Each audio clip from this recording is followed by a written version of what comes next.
Good morning, everybody. It's Dr. Ghadir, and I hope that you are doing well. I am very excited to talk to a very special guest today, and I'm going to be looking to see if I can add her in a second. Good Hi, Dr. morning. Shahin. Good morning, Dr. Shahin. How are you? I'm good. I'm good. You can call me Shahin, please. Of course. Well, it's lovely to meet you. Of It's lovely to meet you as well, my dear, and thank you so much for joining me today. I'm really course. excited about talking to you. I have heard so much about you. I have your Thank you. amazing book with me, Oh, and I'm thank you. excited to talk about your book. Thank you. Thank you for sending me a copy of it. Of Um, course. for my audience that may not know who you are very well, I would love for you to introduce yourself so everyone Sure. is aware. Happy to do that. So thanks, Shaheen, for inviting me. My name is Dr. Naidoo. I'm a Harvard nutritional psychiatrist.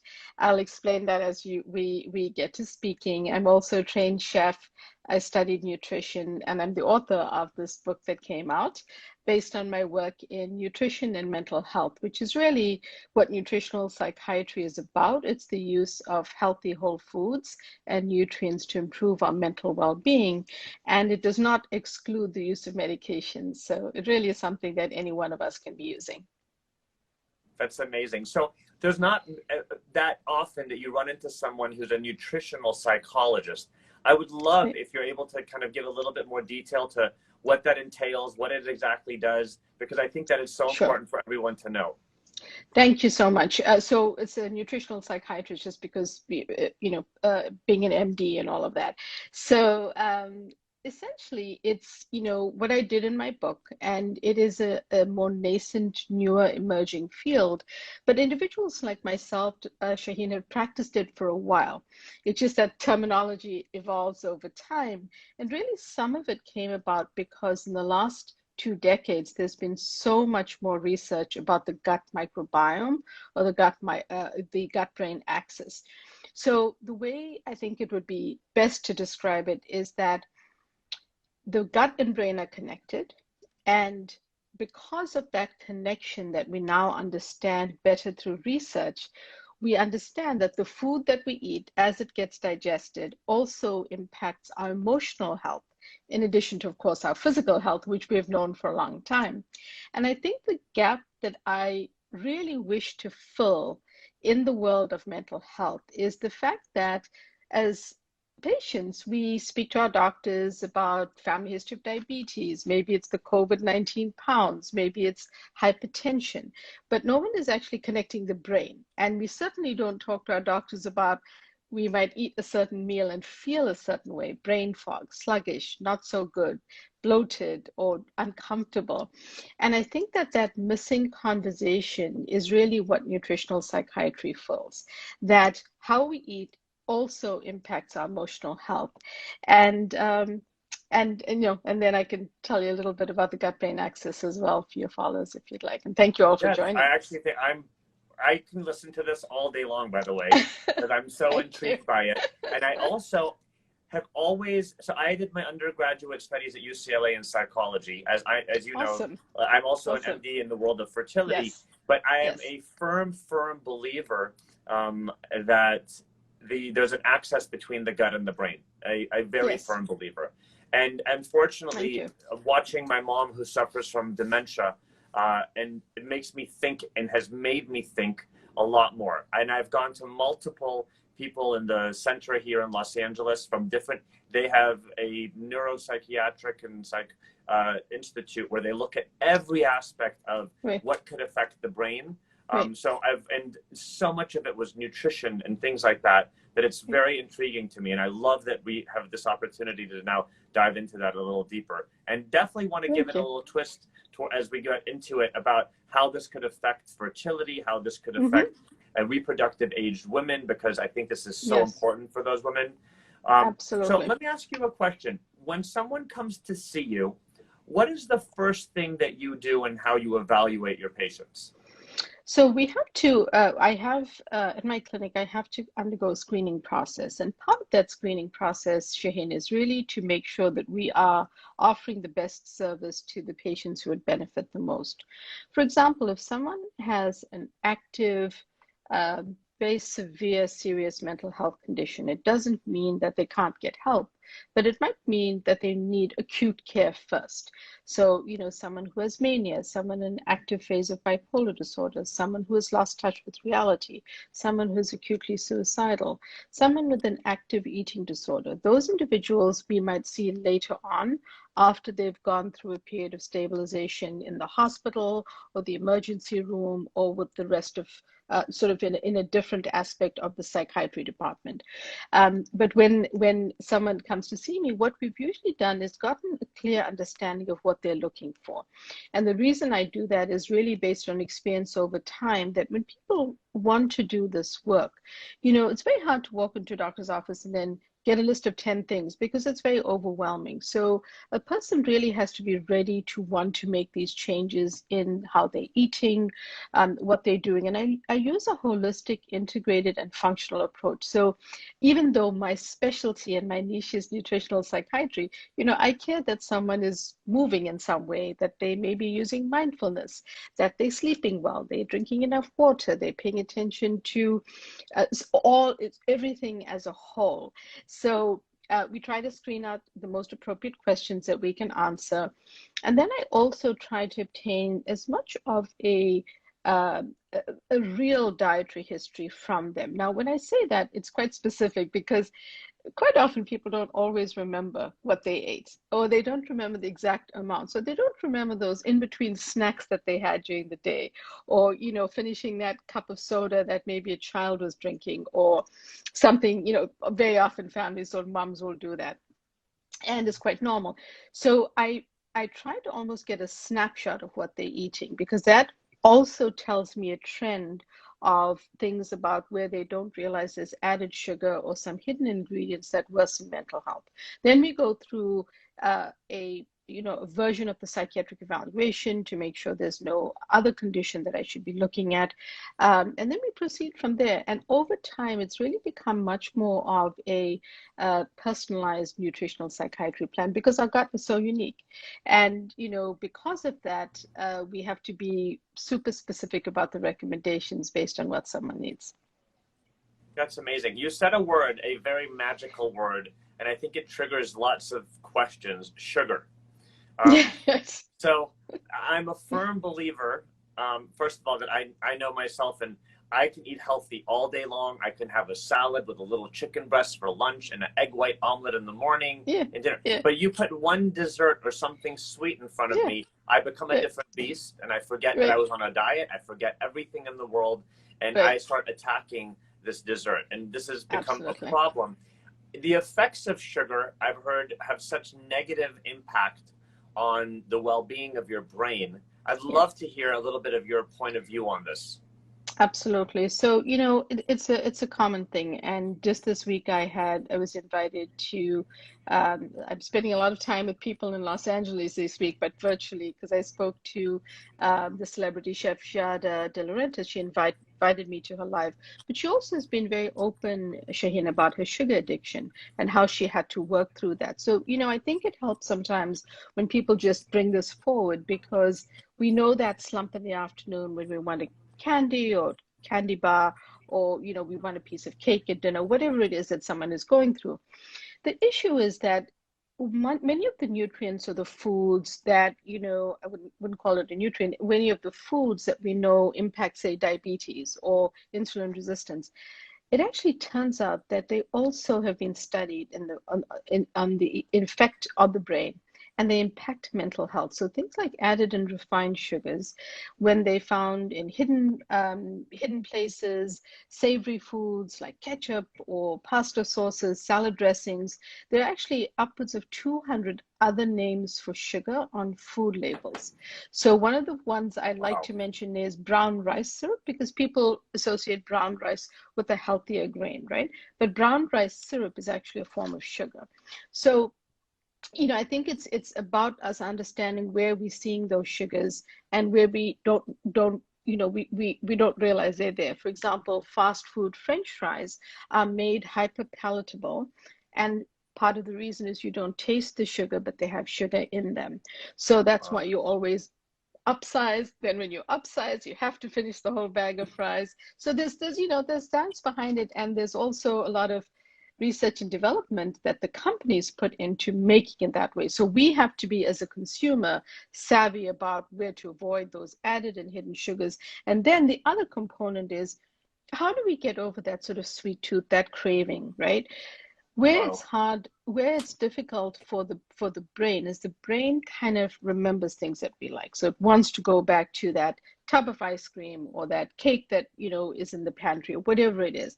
So part of it is environment, right? We have to sort of change what we're buying. And at this stage in the pandemic, I've been saying to people, no one say we want to take your joy away, because the truth is that these comfort foods and snacks that we're craving are not, they're discomfort for the brain. So the problem with sugar is that the long term, the fact that insulin has to be released when we eat those sugary treats, over the longer term, that affects the brain. And in the short term, someone might feel good, because what happens is that tryptophan crosses over into the brain and a little bit of serotonin is formed and you feel good. But it's the long-term effect on the brain that's a problem. And that's what I'd like people to understand, because often they look at me like, well, I feel good when I have that candy bar. Yes, in the short term you do, but it's really the metabolic effects on your health and the brain effects longer term that are problematic. So environmental controls, what we're buying, what we're putting in our fridge and pantry, then switching out, to darker, like extra dark chocolate, not the candy bar kind, is actually a healthy option, because it has, it is actually naturally, by its process, a probiotic. It also has magnesium, serotonin, and nutrients in it, as well as is rich in cacao flavonols. So it's actually good for the brain. So if you What could get used percentage to a of cacao darker, are you, when you're saying dark, what percentage of yes. cacao? So I like people to start at 80%. I know that that is hard for people, but maybe if it's, if you have a very sweet tooth, start with 70 and work yourself up slowly. And what I ask them to do is have a small piece, get your palate used to it, but pair it with like a strawberry, or pair it with like a clementine, so that you have a little, because fruit are good sources of sugar. So those are natural sugars which we should be including in our diet. My only suggestion around fruit is, if you're having a problem with your weight, like a lot of people have struggled during COVID-19, then go initially start off with lower glycemic fruits like berries, because that, you're still having the nutrients and fiber from the fruit and the polyphenols, but you're having, a small serving, and you're having a lower glycemic fruit. And then as you lose the weight and you get back into a normal health and weight range, then you can just incorporate 2 servings of fruit daily of your choice. And what do you think are the long-term effects on brain function for people that are ingesting too much sugar, whether in whatever right. form it's in? And I'm assuming the healthier sugars, like found in fruits, don't affect the brain in the negative way that the sugar in a candy bar or a piece of cake does. So, the effects, the simple carbohydrate sugars from things like a candy bar or let me put it this way: with fruit, it's sort of what the sugar travels with. So it contains sugar and it is broken down the same way. But with the serving of the small serving of blueberries that you're having, you're getting the polyphenols, antioxidant, anti-inflammatory, and anthocyanins that are contained in that, plus the fiber. If you're just having a sugary donut, you're pretty much getting sugar, just a sugar, like a sugar bomb. So think about fruit in this way, sort of what it also comes packed with other nutrients. So we want to include them in a discriminatory way in our diet, because they are good for us. But when we think about the brain, the problem is that over longer term, it can cause things, excess insulin being secreted, and that whole sort of cascade that happens can actually lead to atrophy and ultimately cognitive issues in the brain. So it's not good for us, we know, on many levels. Now, the other thing with sugar is that inflammation has been shown in recent research to really be, and of course, I mean the chronic inflammation that is damaging to our body, not the natural process of inflammation. The chronic inflammation actually can be very damaging because it is often the basis of some mental health disorders, like depression, anxiety, etc., including cognitive problems. So we want to be a little bit mindful about that. Wow. Okay, that's amazing. I love this. So just a question. I see fertility patients all day long, or I see reproductive aged women that are concerned about their egg quality and preserving their fertility for the future. If you had to think of something in your realm that would be beneficial to someone in their reproductive years to maintain reproduction, maintain a healthy lifestyle, what are the top couple of things that you would think of to tell someone who's been trying to get pregnant or wants to get pregnant in the future? Absolutely. So I think there are a few different components to this, and I'll go to the nutrition components in a moment. But I do think that one of the things I see in my patients is a level of stress that is unbounded, a level of stress and sometimes angst and anxiety, maybe about wanting to conceive a child, having maybe a busy career or busy life otherwise. So stress management, however we can do it, mindfulness, breathing exercises, yoga, Tai Chi, Qigong, anything that helps you reduce your stress, we know is ultimately going to help your gut microbiome, is going to help your body. The brain, I feel is the most important organ, because without the brain, everything else does not get coordinated. But the brain works closely with the gut. We know these connections now exist. And, the gut is connected to everything in the body, our hormones, our circadian rhythms, our sleep, our immunity, our mental health, our physical well-being in general. So, I think that management of stress, if you can get a grip with just how can you manage it? Can you speak to a therapist? Can you work with someone to just help you through lowering that? You are then going to be managing your cortisol better, and that in itself will help. That's something I've definitely noticed with a lot of my patients. But then if you think about it from a nutrition and dietary perspective, by assuming some simple healthy rules that actually help your gut health and help your brain health, and they include things like, where do you get your sources of fiber from? In this country we tend to worry about we need a protein shake. How many grams of protein am I getting? But we're actually sadly lacking fiber. We are grossly under eating fiber in this country, and only 1 in 10 Americans eat enough servings of vegetables.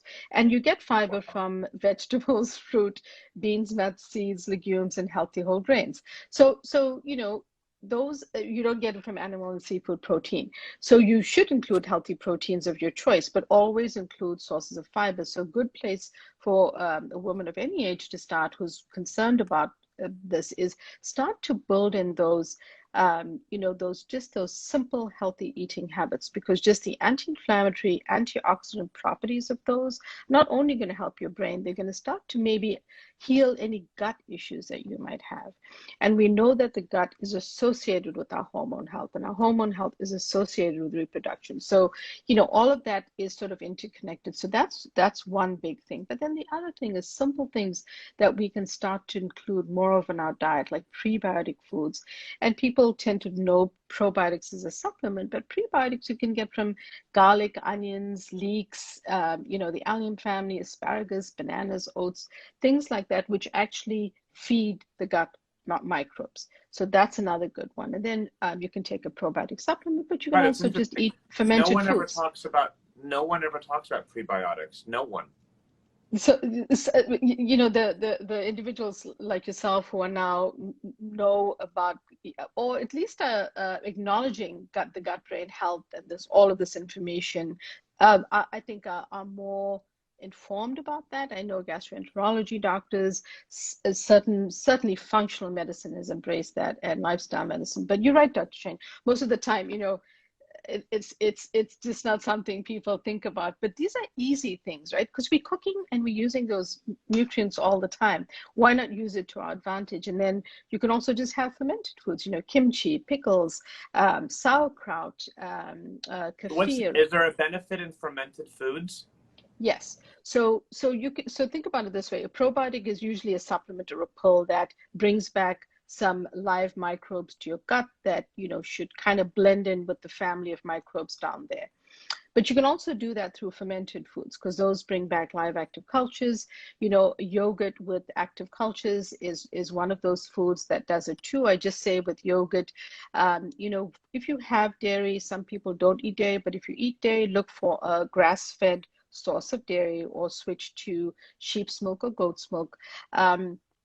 And just look for a plain yogurt and add in berries and cinnamon because a half a cup serving of fruited yogurt with blueberries in it has like 8 teaspoons of sugar. So it's not worth that the sugar load and everything else that comes with. But if you do it on your own, you will have a healthier version. So you can also get it from yogurt and then all of those fermented foods, and they bring back live bacteria, live cultures back to. So they're adding in good microbes to your gut.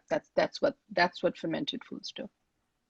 That's actually, I didn't, so many cultures, including my own, have a lot of fermented vegetables, and you eat on the side that are a little spicy and are a little great. Yeah. And it's just very interesting because in the US diet, I can't think of any fermented foods. It's very interesting. Here in the United States, I have to say, from traveling and seeing things around the world, one of the worst diets that I've ever seen is what we do here.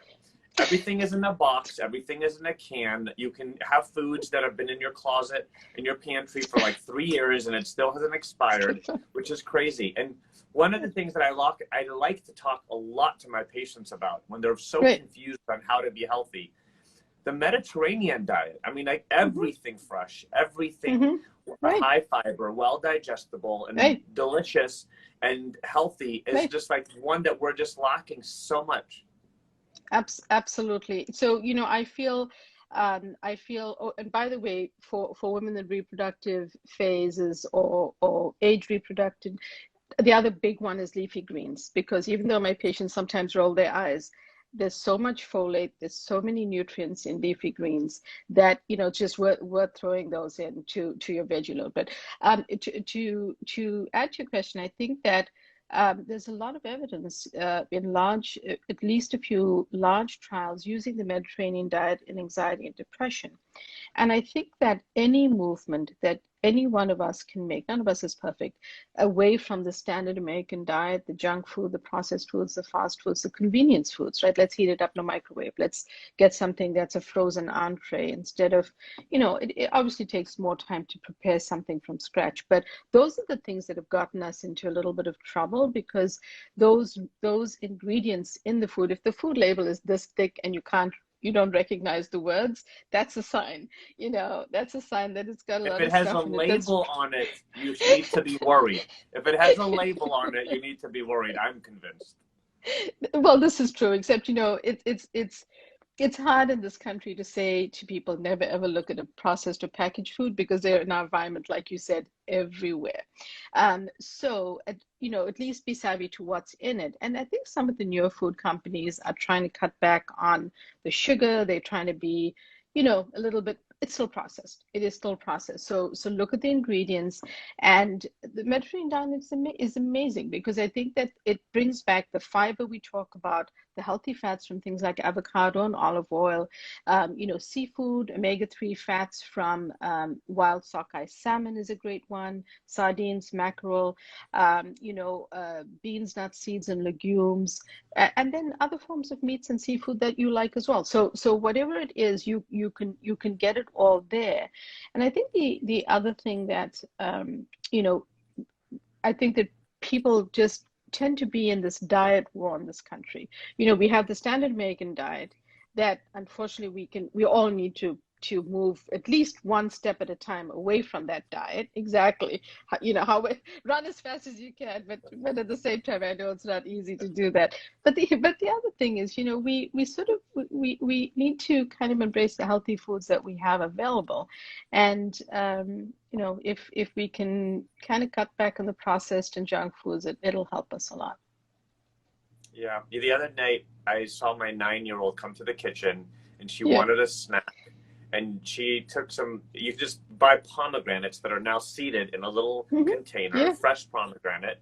Yes. And she took a big thing of yogurt, like one of our audience members is letting us know to buy the big yogurt. She took a big one, put a couple spoons, and it's not really that sweet at all, but the pomegranate, then I saw her get the honey, fresh organic honey, and just kind of drizzled a little bit on it. And she made herself the most delicious snack, and I was so incredibly proud of her for doing that. You know what? That is wonderful to know, because honey has, and she's using it in moderation. Honey has health benefits, so I think that it's a great way to sweeten. Cinnamon is another one, and I love that. I feel like it starts there, right? Because if we can just start to retrain what we're all doing at home, and the pandemic has been hard, and processed food sales were up, and all of that, and baking was on a rise, So I think that if we can all just do those clever little tricks that sometimes children teach us the best things, that we can always all start to move away from from a diet that is definitely not serving us, where more than 80% of Americans are struggling with some sort of metabolic health issue. Wow. Well, I have loved talking, and I could sit here and talk about this and listen to you speak Thank you. for hours on end. I'm sure most people can. We have a lot of people watching at this time. I wanted to thank you so much. For anyone who's watching, I wanted to, again, bring this amazing book that you've written. I've been able to get through some of it. It's just like you can't put it down once you pick it up to read it. So congratulations on, it looks like you have put so much energy and hard work into this. And for people like us to enjoy and learn from, we're definitely going to tag your Instagram and your social media channels when we put this, so people can go back and look and follow your page and learn a lot more. I appreciate that. I appreciate that so much, Shahin. And if people want to sign up for my newsletter, they can go to my website, umanaidoomd.com. Subscribe to it, and you'll get our weekly newsletter. And please tag us and follow us on social at Dr. Uma Naidoo.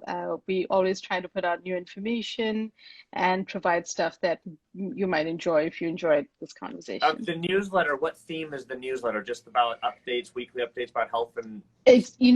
Exactly. So what I do with the newsletter is we had taken a bit of a hiatus, and now we're back on track with it. But it's basically, right now we're looking a lot at sort of what's going on with COVID, what is the data showing. But then what we try to do is share what I've done in the week, who I've spoken to, these wonderful conversations I have, any podcast that was, had maybe have been recorded some time ago that was released. So we just share what my activities, recent research, updates is that's the newsletter. And then the website, Amazing. I will be following that immediately, because I didn't know about the newsletter. I just knew about the book, but I can't wait to follow that one. Can you say the newsletter one more time? So it's just subscribe to my website, which is umanaidoomd.com, and you'll get a little pop-up sent in your email, and then you'll be signed up for my list. So I appreciate it. And thank you all to your audience for listening. Thank you so much. We need to do this again, and hopefully down the line we can. I love doing this. Thank you very much. Thank you, everybody, for watching. Take care. Bye-bye.